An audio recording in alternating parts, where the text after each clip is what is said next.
Welcome in everybody to Betting Pros. It's time to place your bets. It is me, Joey P, Joe Pisapia, and this is BP NFL. It's week 4 in the NFL, and it's time to talk to the science guy about what's going on in the world of numbers and how it's going to impact our wagers in week 4. Week 3 was wild and wacky, and of course, Sam Hoppen is the best guy to talk to break down what we saw and what we might see in the future.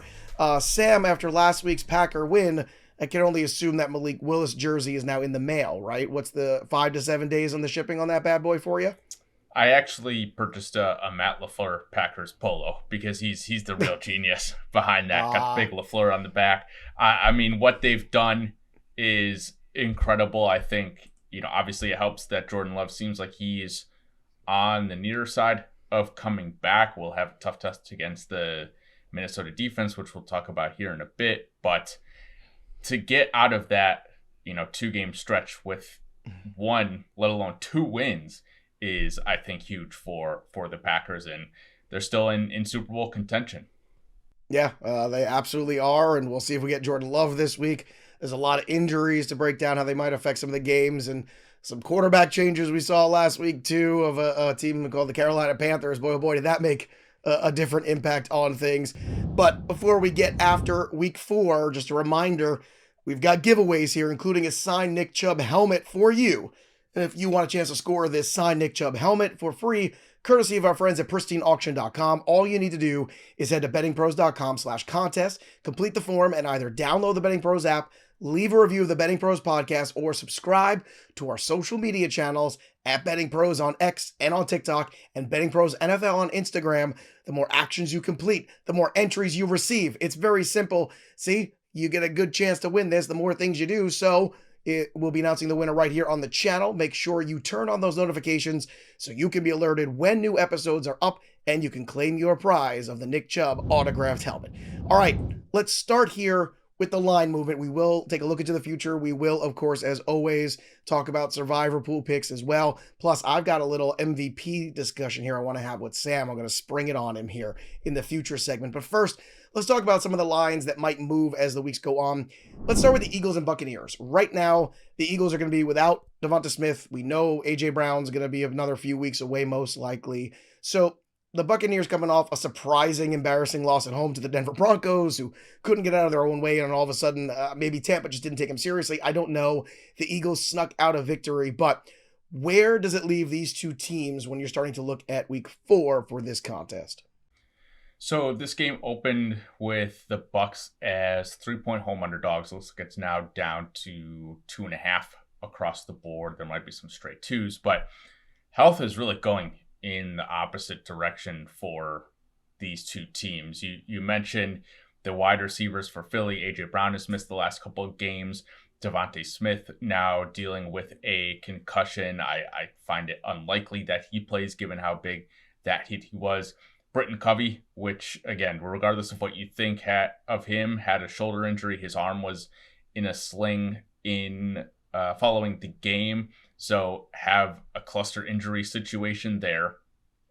Lane Johnson on the offensive line is dealing with a concussion. Mekhi Becton also dealing with a finger injury, and that's important because both of those guys play on the right side of the offensive line. So I think with the Eagles having a week 5 bye, they possibly exercise some caution with some of these players, specifically at the wide receiver position, to give them an extra, compounding set of rest here. And then on the Buccaneers side, they could get Antoine Winfield back this week as well as Luke Gadecki. So I'm surprised that with the Bucs at home, again, coming off of a disappointing and shocking loss, are favorited in this game right now. I guess the Bucs are underdogs, if you will. But I think as we get more news about some of these offensive injuries to the Eagles, if it's just Jalen Hurts and Saquon, I don't know if that's enough on offense to get it done. Yeah, I think there's definite concerns there. Would that also push you more towards the under than anything potentially for that game?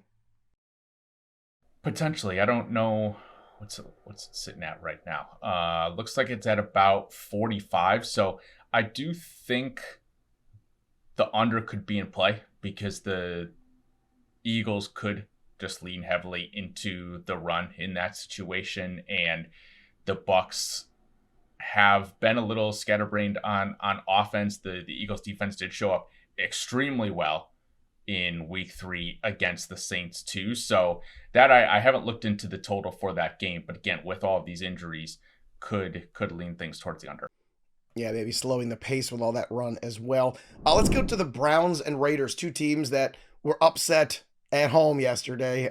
Now, or should I say Sunday, and now where they're going to square off against each other. So obviously, the Browns are a tough team to figure out, and I think the Raiders might be the biggest enigma we've seen. A team that lost in week 1 to the Chargers, then all of a sudden goes on the road, wins in Baltimore, then loses at home against the Carolina Panthers and Andy Dalton.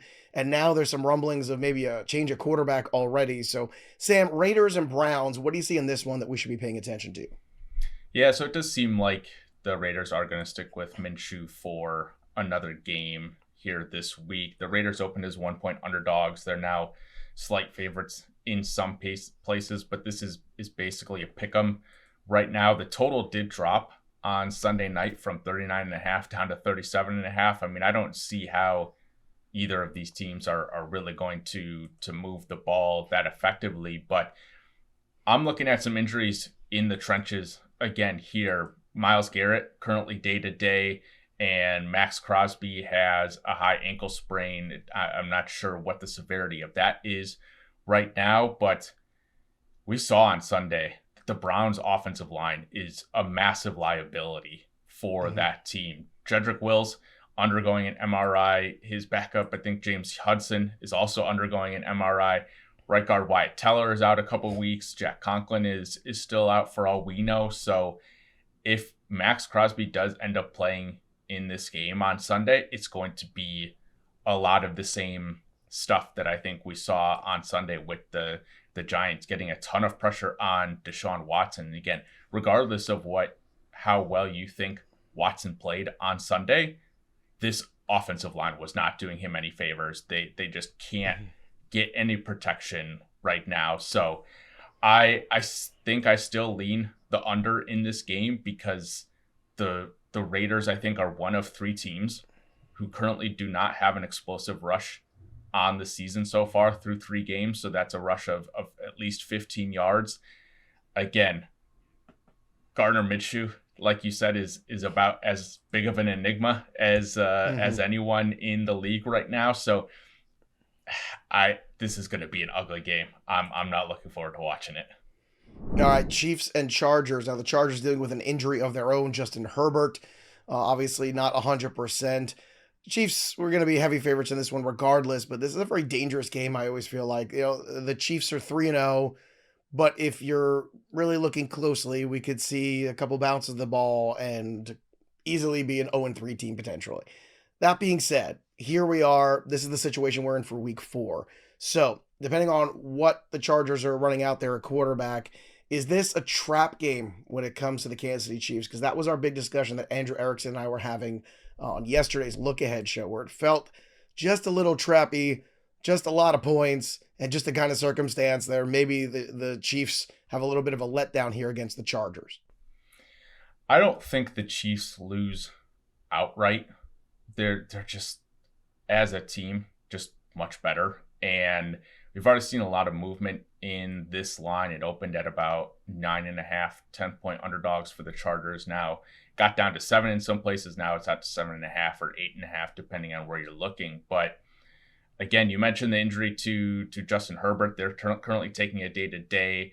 The X-rays on his high ankle sprain came back negative. So it seems like there's a chance he could actually play in this game. But the Chiefs do look a little discombobulated on offense right now. I think their defense is still one of the better units in the league. But if we do see Justin Herbert not play and it's Taylor Heineke, I think it would be, it's the same thesis as last week with the Dolphins and the backup quarterback potentially taking money.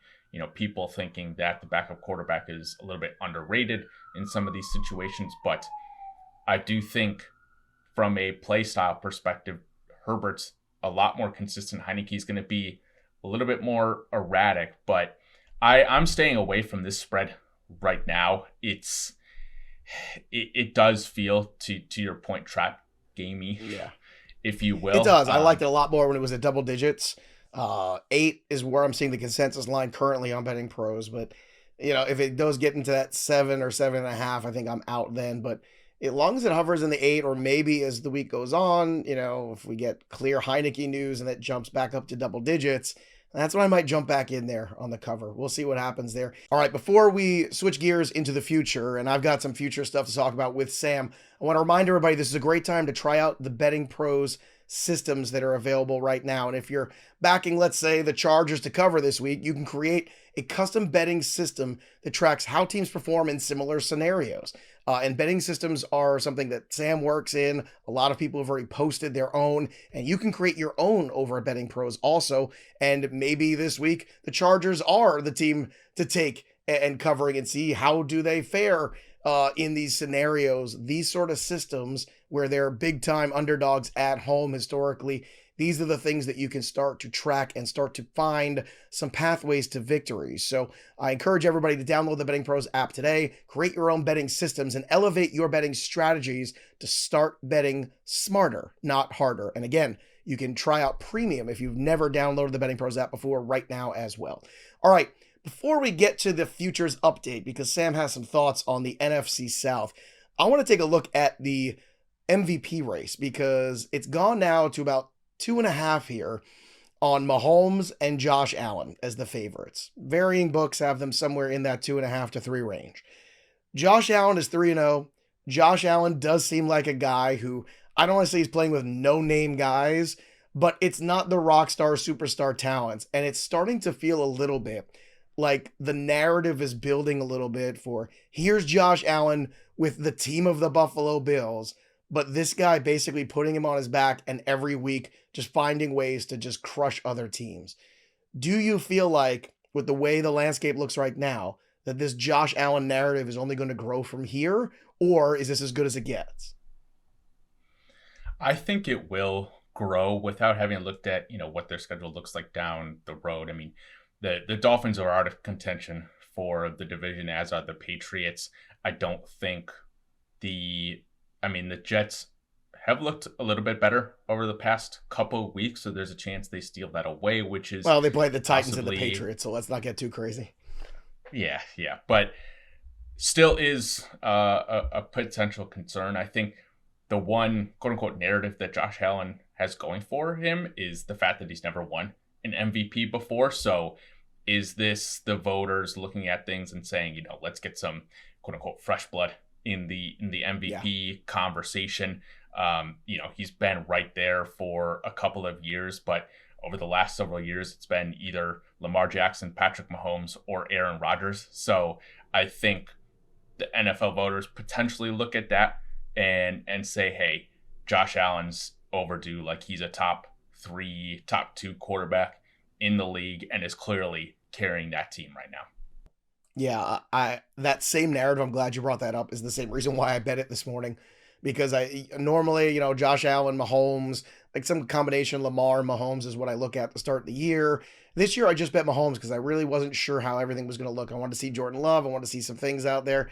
But now so far with Josh Allen, it just feels like exactly what you said. It's like, hey, maybe it's time to crown a new MVP. And what Josh Allen's doing is very impressive because it doesn't have a lot of that typical star power around it that we see on some of the other teams.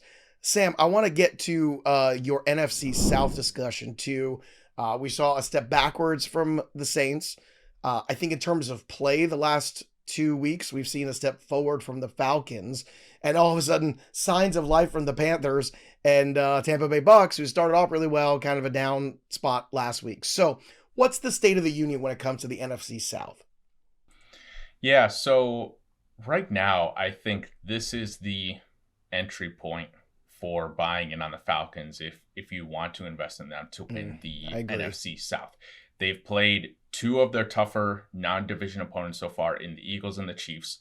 They were one-score games in both, obviously one against the Eagles. To your point, Kirk looks a little much healthier than he did in week one. The offense seems like it's starting to get into a little bit of a groove.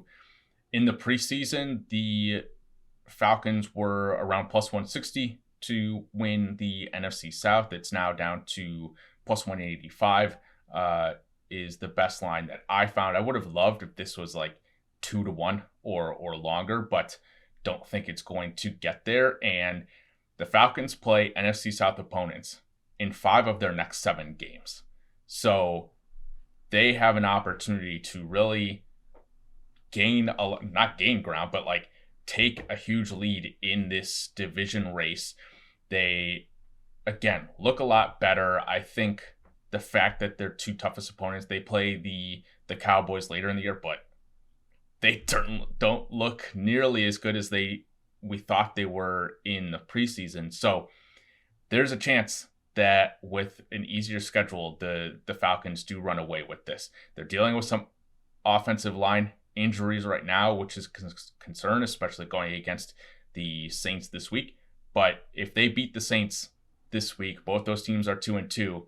I think the Falcons move down to probably plus 150, plus 140. Yeah. Yeah, it's funny. I was looking at the division this morning too. I was looking at the Josh Allen future stuff and looking at it saying, man, this is the movement. This is the point where you can really make a statement here if you're Atlanta. Look, they got to get after the quarterback more. I know it's why they acquired Judon in the offseason, trying to help that pass rush a little bit. That'll go a long way, but we'll see. This is going to be a very important game, and you're going to see some massive line movement, I think, off of it, depending on exactly what you see from the Falcons and Saints this week. So that's a game that's definitely got our attention in week 4. All right, let's get to the stats that you need to know when you're making your wagers this week. And let's start with the Colts here. Sam, what has the computer spit out to you this week about the Indianapolis Colts? Because Richardson has struggled a lit. He really has. And they're going this week into a matchup where, look, every game in the NFL is must win. I don't want to be hyperbolic, but, this is a tough situation here against a 3-0 Steeler team that has played good defense, that has grinded out games. I know they've got some injuries of their own to deal with, but when it comes to the Colts, what's important for them when it comes to them statistically speaking? So the Colts passing attack, again, Anthony Richardson is exciting. He's fun to watch. He's making a ton of mistakes, though, and this pass volume is just as low can be. They've had 19, 34, and 20 pass attempts in their first 3 games. 9, 17, and 10 completions. So the volume is just not there. They want to seemingly run the ball. Jonathan Taylor had his best game of the year last week against the Bears, so expect that to continue. But in addition to a low pass volume, Anthony Richardson has a 12.6 yard average depth of target. He's the only player over 10 yards right now, and he's, again, at 12.6. So he's chucking the ball deep. There is a wide distribution of targets among these Colts pass catchers as well. No Colts player has been targeted more than 8 times in a single game this season. Michael Pittman has a 28% target share, but that's, again, on very low volume. And this is from Next Gen Stats. Anthony Richardson averaged his quickest time to throw against the Bears in week 3 at 2.6 seconds.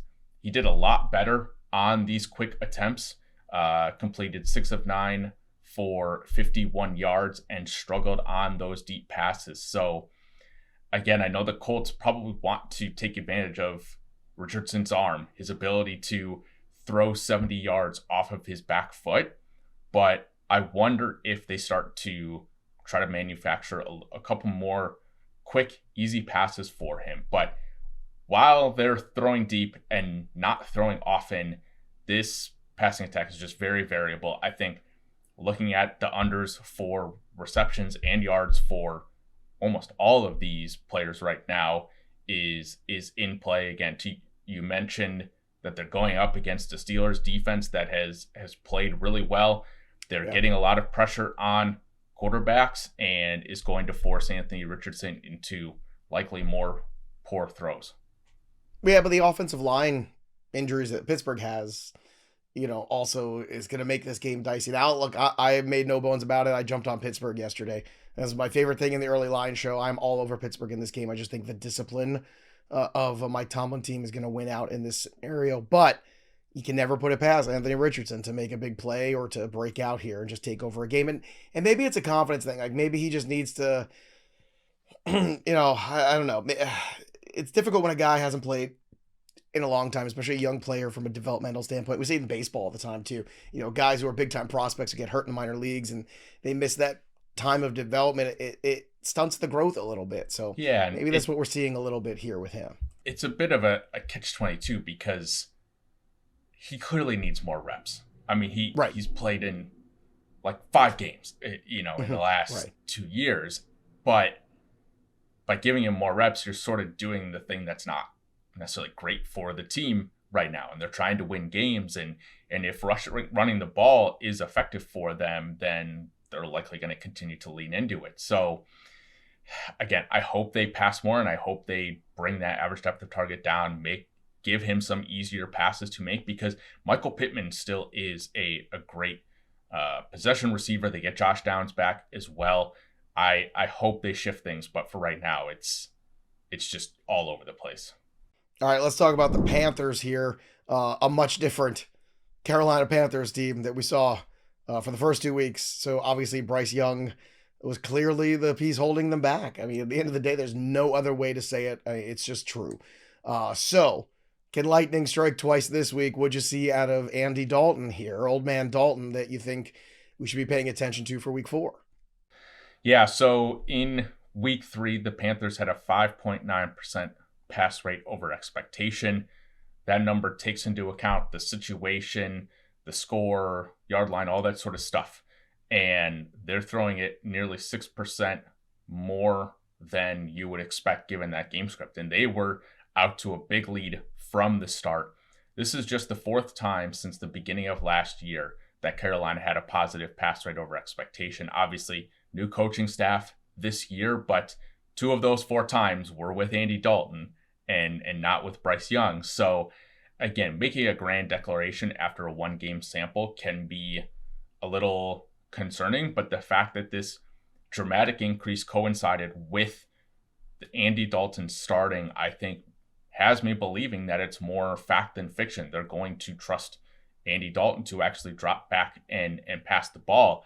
Adam Thielen had a hamstring injury on his touchdown, which was an incredible grab. He's expected to miss some time, but without him, Deontay Johnson's just going to feast. I mean, he had his career best day on Sunday. I really also like Jonathan Mingo as a secondary option. He was the only other receiver to eclipse a 70% routes run rate on Sunday. So if they concentrate these targets towards those 2 players, again, we'll see where potentially Xavier Legette gets in here as well. But I think the Panthers continue to pass the ball. Chuba Hubbard obviously had a great day, but I think that's more a function of the Raiders defense. But again, looking at the pass rates, I do think the Panthers continue to let Dalton throw. Let Dalton cook.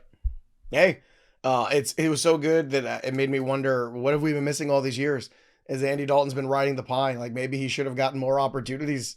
I mean, I know like a hiccup here and there. He's had some moments to play, but nothing really steady. So this was eye-opening to say the least. Last one here, big in-division matchup here for the NFC North. We've got the Vikings. We've got the Packers. This one's in Green Bay. We might get Jordan Love back, but it's the Vikings defense that is the story besides Sam Darnold really being, I think, more than anyone could have ever expected. But the Vikings D has been fantastic for the first 3 weeks of the season. How does that impact this game, in your opinion, week 4?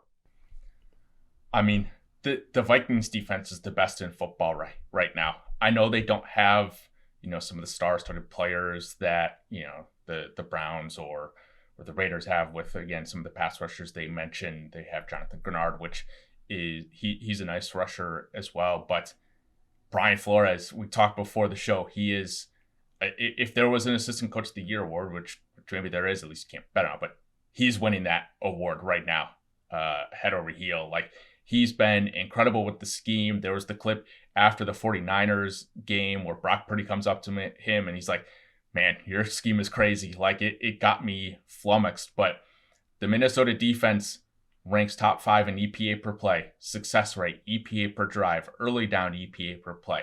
All of these advanced metrics, they are just incredible at. They're not great at explosive pass. That's like the one weakness they have, but they've held San Francisco and Houston, two top 10 offenses, and I still think our top 10 offenses, to 17 and 7 points respectively.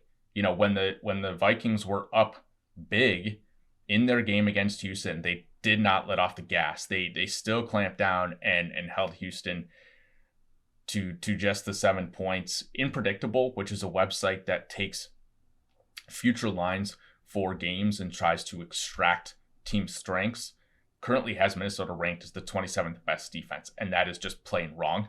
Wow. This is, again, what I think is the best complete unit in defense in the league right now. Flores, again, I was reading an article this morning saying how his scheme actually isn't quite as crazy as it was last year too. So it seems like there's some extra levers he could pull. I think with Love coming off the injury, as much as I love Matt LaFleur right now, and the Packers need to give him like a lifetime contract, I do think the Vikings have the edge in this game, especially, again, if Love is a little bit limited. All right, let's close things out for today with the Survivor Pool picks. Now, I was eliminated in week 2. Thanks, Ravens, you jerks. But if I was picking this week, I would be picking the Jets. They're at home. They're against the Denver Broncos. No, I'm not buying Bo Nix with all of his road victories 2 weeks in a row.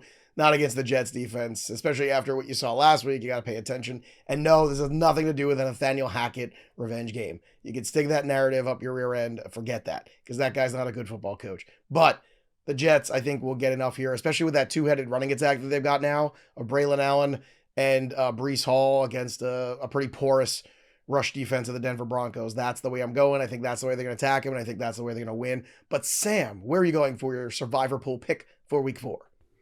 So this is the chalk pick of the week. It's the San Francisco 49ers. They're getting super unlucky with injuries right now, which I did mention a couple weeks ago on the show. But that's more of a long-term thing than anything. Obviously will impact the game this week, but again, they're getting a New England team that just struggled to move the ball against the Jets, like you just mentioned. Their pass rush is still going to be great. Jacoby Brissett struggled a ton against the blitz in that game, so I would expect San Francisco to dial things up in that regard. But again, if you've made it this far in your Survivor Pool, you're likely in like the top 20%. And even though the 49ers are likely going to be pretty heavily picked this week, if you look at their schedule, there isn't a game until Chicago in week 14 that, based on my power ratings, San Francisco should be favored by more than a field goal in, if favored at all. I mean, their schedule is daunting. This is the easiest game that they have potentially left on their schedule. Bro, that's why now. I picked them week 1 against the Jets. Like, look, I'm fading San Fran for the year. I don't want, you lose Super Bowls, things go wrong, injuries, accumulation of the weight of that moment, the extra games, all that stuff. And here we go again. It's literally what we saw last year with the Eagles. It's injuries, it's schedule, it's the wear and tear, the mental, wear and tear of everything that took place the year before and in the offseason as well. McCaffrey's going to see some sort of specialist now in France or Germany or wherever the hell. He's on a European vacation somewhere. Dude, look, I'm with you. This is a time to pounce on the 49ers because I don't know if it's going to get much better than this. So you and I both using the 49ers in the month of September, check and check. So hopefully you get a win there. And don't forget, everybody, make sure you subscribe to the Fantasy Pros and Betting Pros YouTube channels.